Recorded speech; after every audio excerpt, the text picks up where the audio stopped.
The first step towards achieving your dreams is having the right coach. Get the best education with forensic classes by Diksha and make your NET forensic exam dreams come true. Download the app now. Before starting today's class, a quick reminder that we have an application. Application की link आपको description में मिल जाएगी, वहां से आप इसे download कर सकते हैं. आप प्ले स्टोर से भी इसे डाउनलोड कर सकते हैं एंड ऐप स्टोर से भी इसे डाउनलोड कर सकते हैं. जैसे आप एप्लीकेशन डाउनलोड करेंगे आपको लॉगिन करना होगा. लॉगिन करने के बाद आप स्टोर पर क्लिक कर सकते हैं. स्टोर में आपको कोर्स लिस्ट मिलेगी. इस कोर्स लिस्ट में से आप अपना डिजायर्ड कोर्स सेलेक्ट कर सकते हैं एंड एनरोल कर सकते हैं.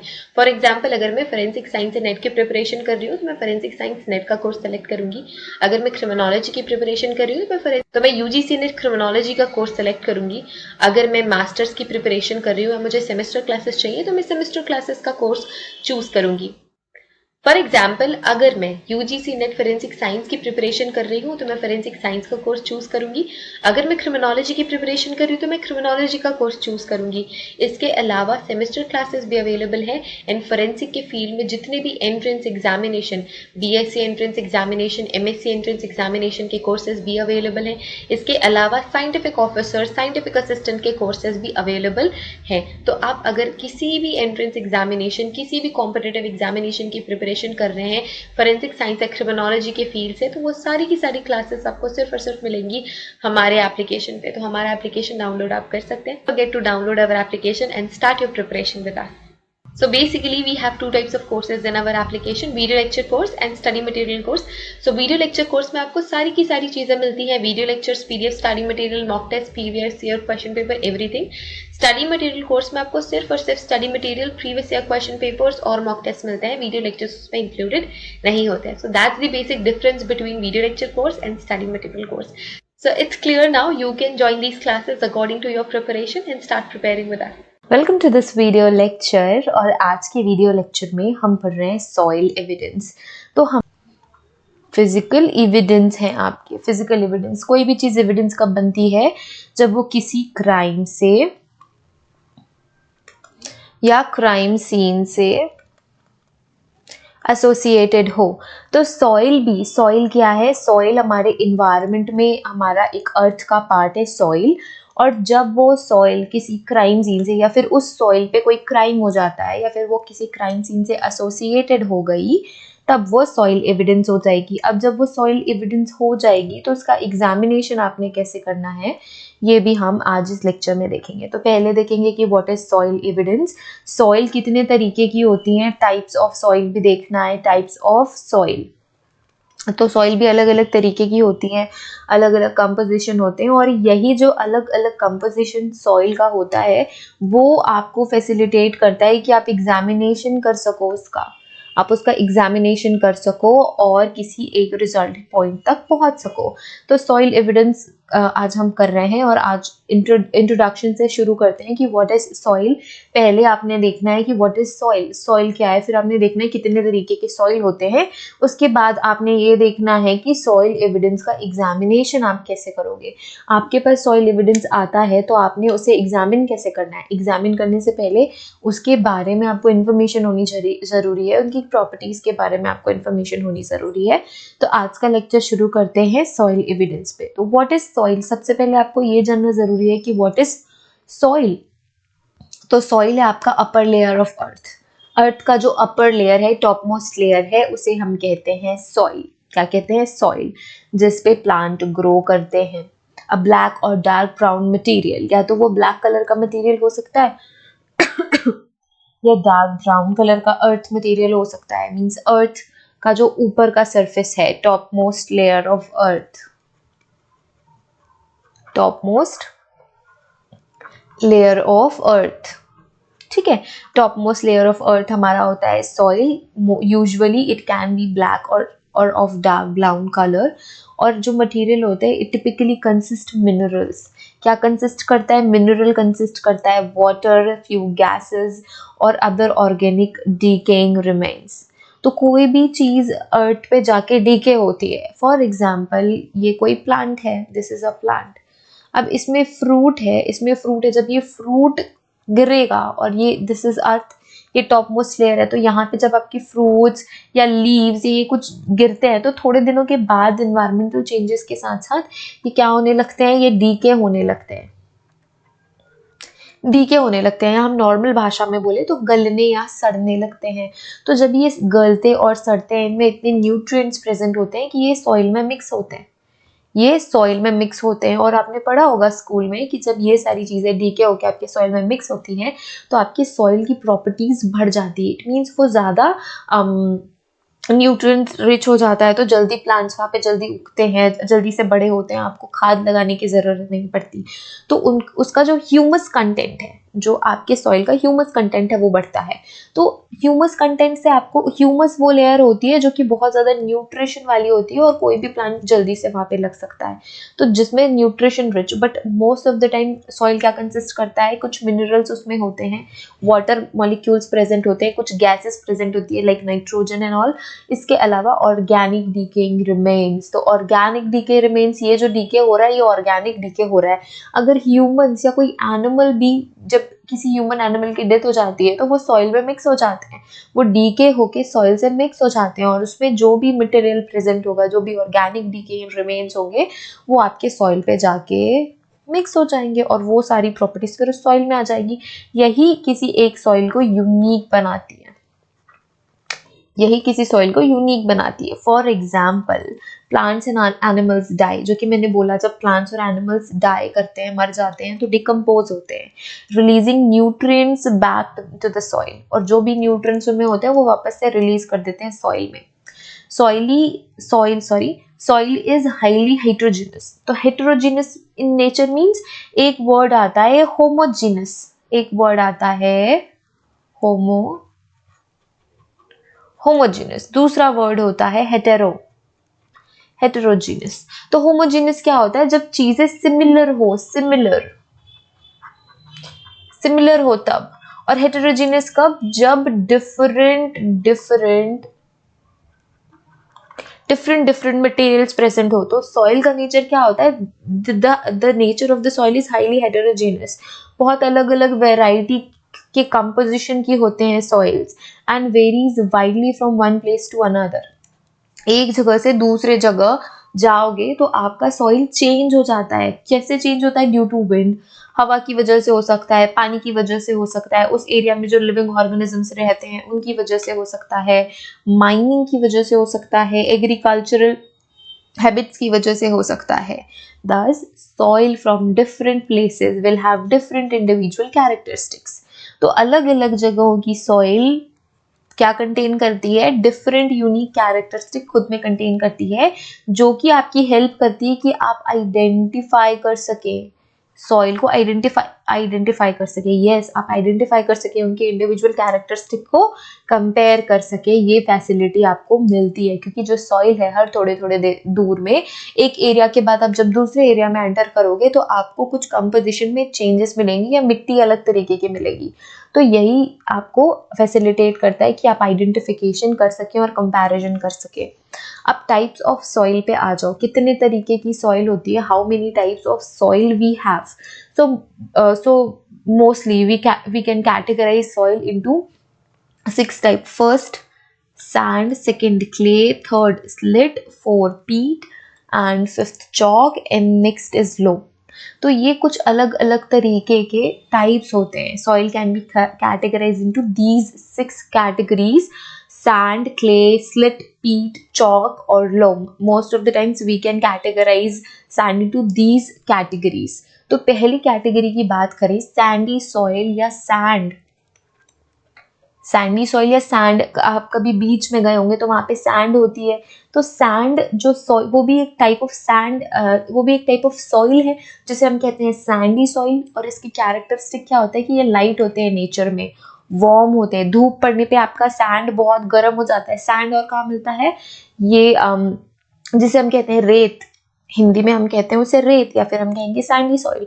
आप राजस्थान जाओगे तो वहाँ पे आपको सैंडी सॉइल मिलेगी, रेत मिलेगी, जो कि लाइट वेटेड होती है, वार्म होती है, जल्दी से ड्राई हो जाती है, and tend to be acidic and low in nutrients. क्या होती है, नेचर में एसिडिक होती है और लो इन न्यूट्रिएंट्स कम होते हैं सैंडी सॉइल में। Sandy soil are often known as light soil because light weighted होती है due to their high proportion of sand and little clay. तो सैंड का प्रोपोर्शन ज्यादा होता है, क्ले तो ना ही के बराबर ही होता है, क्ले ज्यादा वेट की होती है मोर देन सैंड. जब हम क्ले आपने यूज किया भी होगा स्कूल में, क्ले की कुछ चीजें बनाई होंगी, तो क्ले होता है वेट में ज्यादा, सैंड होता है लाइट वेटेड, इसीलिए हम इसे लाइट सॉइल भी कहते हैं. These soils have quick water drainage, जल्दी से वाटर ड्रेन हो जाती है और इजीली आप इसके साथ वर्क कर सकते हैं. It is easy to work with. The addition of organic matter can help give plants an additional boost of nutrients. आपको extra organic matter add करना पड़ता है अगर आपको कुछ उगाना है तो. Improving the nutrients and water holding capacity of the soil. क्योंकि अगर आपको water holding capacity बढ़ानी है और nutrient बढ़ानी है तो externally आपको ये सारी चीजें add करनी पड़ेगी sandy soil में. नेक्स्ट कैटेगरी ऑफ सॉइल की बात करें तो दिस इज क्ले सॉइल. तो क्ले हमने देखा है कि हेवी होती है नेचर में और ये हाईली न्यूट्रिशनस होती है, हाई न्यूट्रिशंस में हाई होती है, न्यूट्रिशन रिच होती है. इट इज हेवी सॉइल होती है. बेनिफिट क्या है कि इसमें न्यूट्रिएंट्स ज्यादा होते हैं, हाई न्यूट्रिशन होते हैं. जो क्ले सॉइल्स होते हैं ये most of the time wet होते हैं इन कोल्ड इन विंटर. जब अगर आप क्ले को गीला कर देते हैं तो वो बहुत टाइम तक गीला ही रहता है, ठंडा रहता है विंटर में और ड्राई हो जाता है समर में. ड्राई होने के बाद इस पे क्रैक्स पड़ जाते हैं. Clay holds a high amount of water. तो क्ले की प्रॉपर्टी ये होती है कि वो high amount of water hold करके रख सकता है for a longer time because these soils drain so slowly. क्योंकि ये धीरे धीरे सूखते हैं, आपको टाइम लगेगा इनको सुखाने में. आपने अगर इनको वाटर देना है तो फटाफट से ये वाटर सोख लेंगे या हाई अमाउंट ऑफ वाटर ये होल्ड करके रख सकते हैं for a longer period of time. और ये सूखने में ज्यादा समय लगाते हैं. They take more time to get drained or take a longer time to warm up. गर्म होने में जल्दी ज्यादा टाइम लगाते हैं, धीरे गर्म होते हैं. combined with drying out and cracking in summer. जब ये ड्राई हो जाते हैं या समर के टाइम में ये क्रैक भी होने लगते हैं, क्रैक पड़ जाते हैं गर्मी में या समर में या जब ये सूख जाते हैं तो. नेक्स्ट कैटेगरी ऑफ सॉइल है स्लिट सॉइल. स्लिट सॉइल क्या होती है? They are light and moisture retentive soil. Moisture को रिटेन करके रख सकते हैं ये विद हाई फर्टिलिटी रेटिंग. ये बहुत फर्टाइल होते हैं. आप कोई भी फसल इस पे लगाओगे आपको अच्छा रिजल्ट मिलेगा क्योंकि ये फर्टाइल होते हैं नेचर में. फर्टाइल नेचर मीन्स जो न्यूट्रिएंट्स और ये सब का अमाउंट है इतना मैनेज्ड में अमाउंट न्यूट्रिशन का होता है कि आपको फर्टिलिटी या आप कुछ भी इस पे लगा रहे हैं, कुछ भी अगर इस पे आप खेती कर रहे हैं या कुछ फार्मिंग कर रहे हैं या ऐसा कुछ है तो आपको अच्छी फर्टिलिटी ये सॉइल स्लिट सॉइल देते हैं. A slit soil comprise of medium size particles. They are well drained and hold moisture well. तो इनका जो साइज होता है, इनका जो ग्रेन साइज है, सॉइल का जो साइज होता है वो मीडियम साइज पार्टिकल होता है. इसीलिए ये ड्रेन जल्दी से मतलब काइंड ऑफ ड्रेन अच्छे से हो जाते हैं और मॉइस्चर को भी होल्ड करके रख सकते हैं. As the particles are fine, they can be easily compacted and are prone to washing away with rain. तो ये इतने फाइन होते हैं कि रेन में ये बह भी सकते हैं और या कॉम्पैक्ट हो सकते हैं. तो ये एक इनकी प्रॉपर्टी होती है. किनकी प्रॉपर्टी? स्लिट सॉइल की. तो अभी तक हमने 3 कैटेगरी की सॉइल देखी. एक तो सैंडी सॉइल देख ली, रेत देख ली, क्ले देख लिया, क्ले के बाद स्लिट सॉइल भी देख लिया. एंड नेक्स्ट बात करेंगे हम पीट सॉइल की. Fourth one peat soil. Peat soil are high in organic matter. Organic matter ज्यादा होते हैं. In retain a large amount of moisture. बहुत ज्यादा अमाउंट ऑफ मॉइस्चर होल्ड करके रख सकते हैं, रिटेन करके रख सकते हैं. This type of soil is very rarely found in a garden और often imported into a garden. ये गार्डन में नहीं पाए जाते. इस तरीके के जो सॉइल्स होते हैं, इस तरीके का जो सॉइल होता है आपके गार्डन में जनरली नहीं मिलेगा. बट अगर मिल रहा है तो इसका मतलब ये है कि उसे गार्डन में इम्पोर्ट किया गया है. Provide an optimum soil base of planting. तो प्लांट करने के लिए जो सॉइल बेस है वो ऑप्टिमम होता है इसमें. फॉर एग्जांपल कोई गार्डन है जिसमें आपको पीट सॉइल मिलती है, इसका मतलब ये है कि पीट सॉइल जो है वो बाहर से लाई गई है. और अगर किसी गार्डन में कोई क्राइम हो और वहाँ पे पीट सॉइल है जो कि अदर गार्डन्स में नहीं होती, तो आपको ये इंफॉर्मेशन मिलती है कि एक ही ऐसा गार्डन है जहाँ पे पीच सॉइल हो और हो ना हो वहां से कोई ना कोई लिंक आपको जरूर मिलेगा पीच सॉइल से रिलेटेड। तो ये जो सॉइल एविडेंस है वो किसी परपिटरेटर को या किसी पर्सन को किसी क्राइम से लिंक कर सकती है, या शूज में अगर वो सॉइल सैंपल मिला है, हेयर्स में सॉइल सैंपल मिला है, अगर कोई पर्सन फॉर एग्जांपल किसी ने किसी एक बंदे का मर्डर किया, ए ने बी का मर्डर किया और बी की डेथ हो गई। अब ए इतना ज्यादा डर गया कि अब वो पकड़ा जाएगा, पुलिस पकड़ लेगी, तो उसने दौड़ना शुरू किया। तो वो जो एरिया था वो मड वाला एरिया था, वहाँ पे पीच सॉइल थी, तो उसके शूज में वो पीच सॉइल आ गई। अब वो इतना घबराया हुआ था, वो दौड़ते दौड़ते वो गिर पड़ा, तो उसकी जो सॉइल है वो उसके क्लोथ्स में भी लग गई, पॉकेट में भी थोड़ी सी आ गई। तो ये एक्सचेंज हो गया मटेरियल का। अब वो घर गया, उसने कपड़े चेंज कर लिए कि अब ये कपड़े तो गंदे हो गए, अब उसे फ्रेश अप होना है, तो उसने अपने जूते साइड में रखे, कपड़े फेंक दिए या उसे हटा दिया क्योंकि उसमें ब्लड स्टेन भी लग गया है, एंड देन उसके बाद फ्रेश हो गया। बट जब बी की डेथ जहाँ पे गई वहां पे कुछ शू पैटर्न मिलते हैं या फिर ऐसा सस्पेक्शन में ए को लिया जाता है कि बी के साथ लास्ट टाइम ए पर्सन ही दिखा था या देखा गया था। उसके घर की तक अगर आप तलाशी लेते हैं और उनके कपड़ों में, शूज में आपको सॉइल सैंपल मिलता है, तो आप बी की डेथ जिस प्लेस में हुई थी वहां की सॉइल सैंपल से कंपेयर करेंगे। एग्जामिनेशन करने के बाद अगर पॉजिटिव मैच आता है, इट मीन्स ए का इन्वॉल्वमेंट था, वहां पे वो प्रेजेंट था। तो ऐसे ये इंपॉर्टेंस होती है आपके सॉइल सैंपल की। नेक्स्ट टाइप ऑफ सॉइल है chalk soil.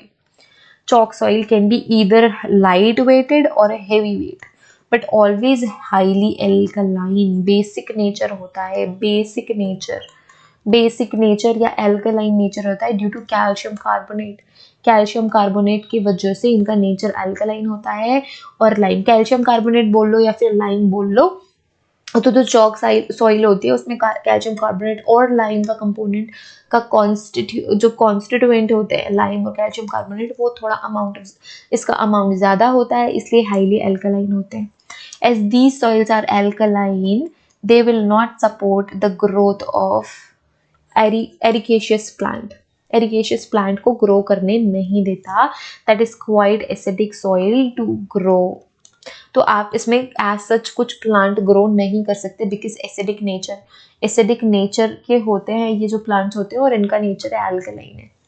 Next category of soil है loam soil are a mixture of sand, slit and clay. तो जो लोम सॉइल होता है उसमें सैंड भी आपको मिलेगी, सैंड के साथ साथ स्लिट भी आपको मिलेगी और क्ले भी मिलेगी। तो इनका ये सारे के सारे कंपोजिशन लोम में मिलता है, that they are combined to avoid the negative effects of each type. तो अब कुछ सैंड में कुछ पॉजिटिव पॉइंट्स है, कुछ नेगेटिव पॉइंट्स है, स्लेट में कोई पॉजिटिव पॉइंट्स है, कुछ नेगेटिव पॉइंट्स है, क्ले में कुछ पॉजिटिव पॉइंट्स है, कुछ नेगेटिव पॉइंट्स है। तो जब ये एक ही सॉइल में मिक्स होके मिलते हैं तो ये नेगेटिव इफेक्ट्स को कम करते हैं और इसकी क्वालिटी अच्छी बन के आती है। दीज सॉइल्स आर फर्टाइल होते हैं नेचर में, इजीली आप इस पे वर्क कर सकते हैं, ड्रेनेज भी अच्छा होता है। Depending on their predominant composition they can either be Sandy और clay loam.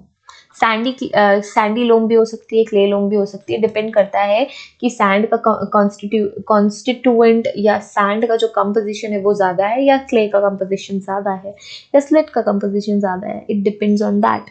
As the soil are a perfect balance of soil particle, ये जो soil है वो perfect balance दिखाता है आपको। They are considered to be a garden's best friend. Garden में आपको इस तरीके के soil मिलेंगे, but still benefit from topping up with the additional organic matter. पर आपको इसमें कुछ उगाना है तो आपको additional organic matter भी, खाद भी लगानी पड़ती है। अब ये तो आपने